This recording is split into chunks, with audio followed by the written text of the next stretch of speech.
kelompok Jewawut. Mari mengenal tanaman Jewawut. Teman-teman, tahukah kalian apa itu tanaman Jewawut?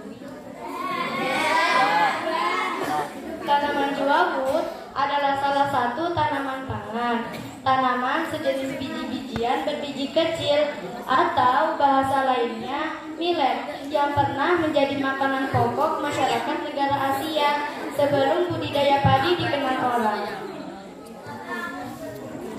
Jenis tanaman Jewawut yang telah dibudidayakan sejak tahun 5000 sebelum Masehi di Cina, 3000 sebelum Masehi di Eropa, sedangkan di Indonesia tersebar sejak 3000-an tahun silam yang dibawa oleh masyarakat Tiongkok saat bermigrasi atau perpindahan penduduk. Nah, ini dia teman-teman gambar tanaman Jewawut. Yang warna hijau adalah gambar tanaman Jewawut yang masih muda. Kalau yang tengah adalah gambar tanaman Jewawut yang siap panen.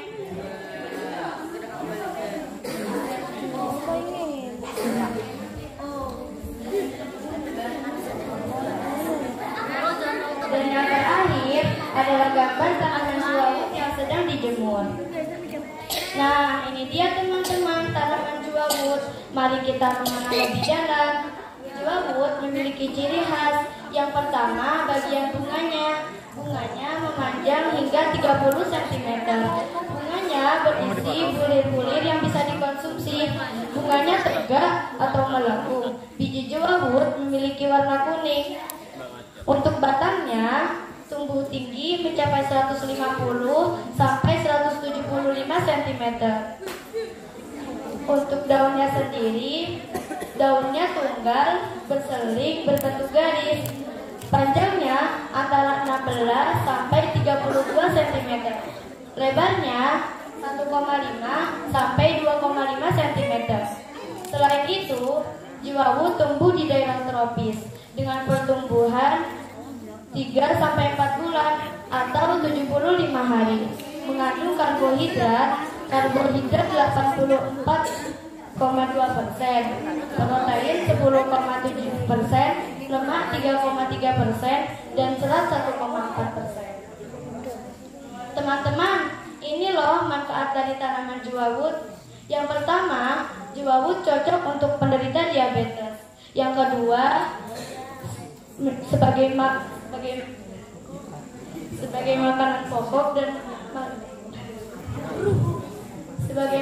pokok dan pakan burung. Yang ketiga, mencegah pembentukan sel kanker. Dan yang keempat, memiliki kandungan nutrisi daripada padi atau beras.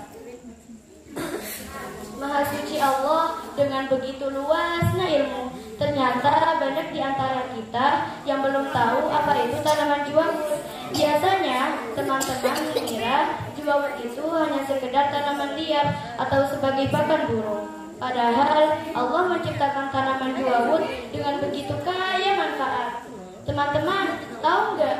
Ternyata Allah pernah menceritakan tentang tanaman Jewawut dalam kisah Nabi Ayub loh. Ada yang penasaran nggak? Mari kita saksikan bersama yang persembahan dari kelompok Jewawut. Sebelumnya saya Maya pamit undur diri.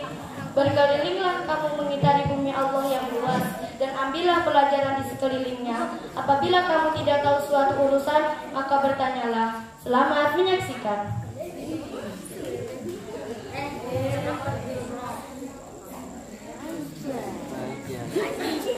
Hai teman-teman, pasti kalian tidak asing dengan kisah Nabi Ayub alaihissalam. Baiklah teman-teman, mari kita ulang kembali kisah Nabi Ayub dan kesabarannya. Nabi Ayub alaihissalam adalah Nabi ke-12. Beliau adalah putra dari Nabi Ishak bin Ibrahim. Beliau adalah sosok Nabi Allah yang mempunyai tingkat kesabaran tinggi dalam menghadapi cobaan dari Allah. Nabi Ayub adalah orang paling kaya raya. Hartanya melimpah ruah, ternaknya sangat banyak, hidupnya makmur dan sejahtera. Hidup Nabi Ayub dipenuhi dengan kesenangan. Namun, beliau tetap beribadah. Beliau juga gemar berbuat kebaikan dan berbagi kepada siapapun. Semua orang memuji kebaikan, ketulusan, dan keikhlasan Nabi Ayub dalam berbuat kebaikan. Bahkan, malaikat pun memuji beliau. Hal itu pun membuat iblis sangat geram melihat ketakuan hati Nabi Ayub yang taat sekali kepada Allah. Ia sangat ingin menyesatkan Nabi Ayub menjadi hamba yang suka mengeluh. Lalu iblis pun menghadap ke Allah untuk meminta izin menguji Nabi Ayub alaihissalam. Iblis pun mengumpulkan bala tentaranya dan menyusun rencana agar dapat mengucilkan Nabi Ayub. Hei iblis, aku mempunyai rencana untuk membuat Nabi Ayub tidak taat kepada Allah. Baiklah, apa rencanamu? Aku tugaskan kau untuk memberi penyakit pada hewan ternak yang Ayub miliki. Baiklah kalau begitu, kau bakar rumahnya serta harta kekayaannya. Baiklah. Iblis. Nabi Ayub tidak menang sedikit pun karena masalah ini.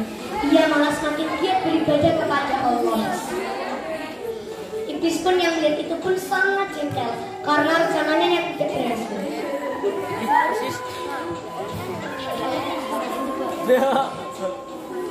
Kemudian iblis menjalankan rencananya lagi.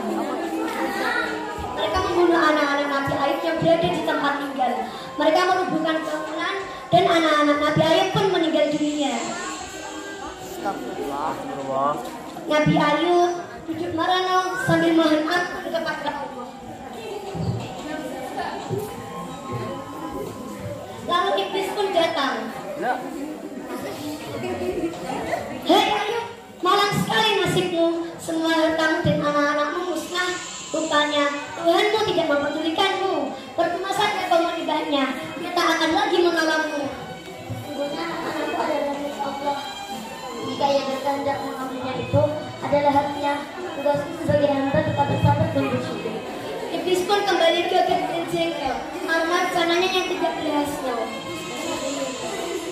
Namun iblis tidak mau menyerah. Dia mencari cara lain untuk menyesatkan Nabi Ayub. Tidak ada lagi yang tersisa kecuali Ayub. Begitulah iblis menarik kesimpulan. Lalu iblis pun melakukan kuman yang parah dan penyakit yang mengerikan. Semua orang iblis pun melakukan kuman dan penyakit yang parah kepada Nabi Ayub. Kulit Nabi Ayub bintik-bintik, badannya panas tinggi dan berbau busuk. Semua orang Nabi Ayub pun dikucilkan dan diusir dari kampung halamannya karena penyakit yang dialaminya. Semua warga merasa jijik dan takut untuk tertular. Istrinya pun dengan sabar menuntun suaminya meninggalkan kampung halamannya. Tak terasa sudah 18 tahun mereka hidup dipenuhi dengan cobaan. Penyakit Nabi Ayub yang tak kunjung sembuh. Nabi Ayub tak bersabar dan berikhtiar sampai-sampai kekayaannya pun habis. Suatu hari Rahman ingin membeli makanan keluar tanpa izin suaminya itu. Di sisi lain, di dalam rumah Nabi Ayub berkali-kali memanggil istrinya, tidak ada sahutan dari istrinya itu. Nabi Ayub merasa kesal, terbesit dari bilang beliau bahwa Rahma sengaja pergi meninggalkannya. Rahma istriku, Rahma, di mana engkau? Apakah ia telah meninggalkanku? Jika ia kembali kepadaku, aku berjanji akan mencabutnya satu sekali. Dan Nabi Ayub minta kesimpulan kepada Allah.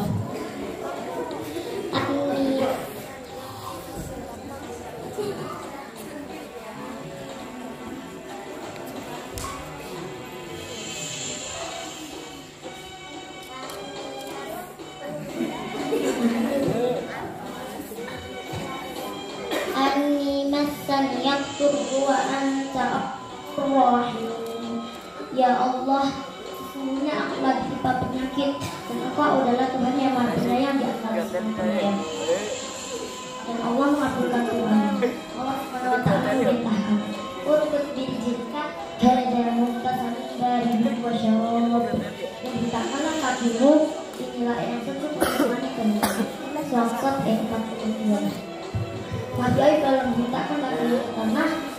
muncullah anak sejuk dan segar. Kemudian ia minum dan berdiam. Seketika penyakitnya pun sembuh. Ketika lama kembali, ia begitu kaget melihat siapa yang ada di dalam rumahnya.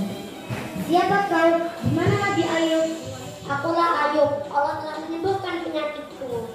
Alhamdulillah, aku sangat bahagia. Maafkan aku hampir kehilangan rasa sabarku. Tidak apa, terima kasih bersabar untuk merawatku dan tetap berada di sisiku. Namun aku terlanjur bersumpah, jika engkau kembali, aku akan mencabutmu 100 kali. Karena tidak tega melukai istrinya yang selama ini merawatnya dan penuh kesabarannya, makanya turun perintah Allah. Wahul biyadika yudhak fadbihi walatahna inna wajadana sabirah ni'mal abd innahu awwab. Dan ambillah seikat rumput dengan tanganmu, lalu pukullah dengan itu, dan janganlah engkau melanggar sumpah. Sesungguhnya kami dapati dia Ayub seorang yang sabar, dialah sebaik-baik hamba. Surat Qad ayat 44. Nabi Ayub pun melaksanakan perintah Allah untuk memenuhi sumpah beliau.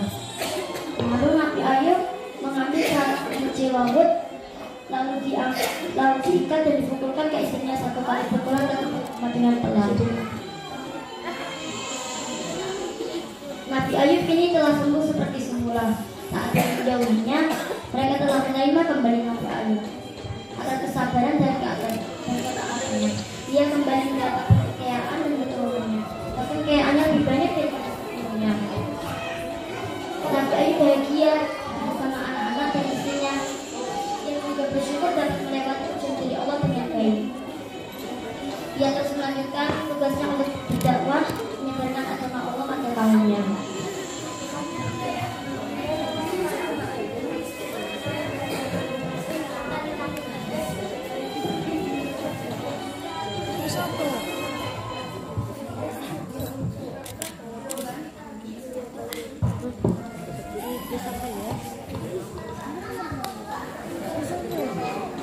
Teman-teman, ada beberapa hikmah yang dapat diambil dari kisah Nabi Ayub.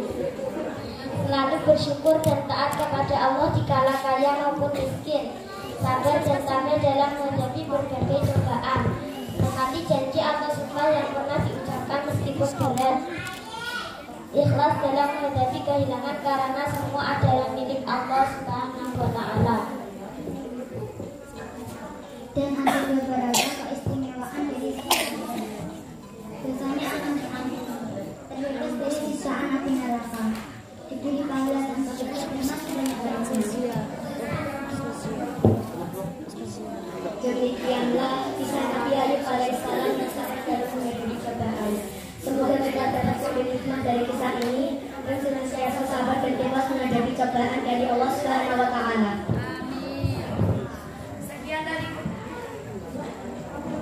Sekian dari kami.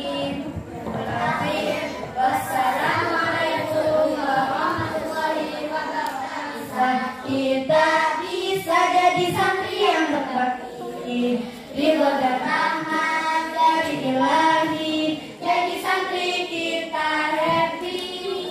3 hari kita camping. Ayo camping dengan ridho sang Ilahi. Semangat ustazah, kita bergembira. Jayalah jadi kita. Kita bisa, kita bisa, kita bisa. Kita bisa jadi santri yang berbakti, ridho dan rahmat dari Ilahi.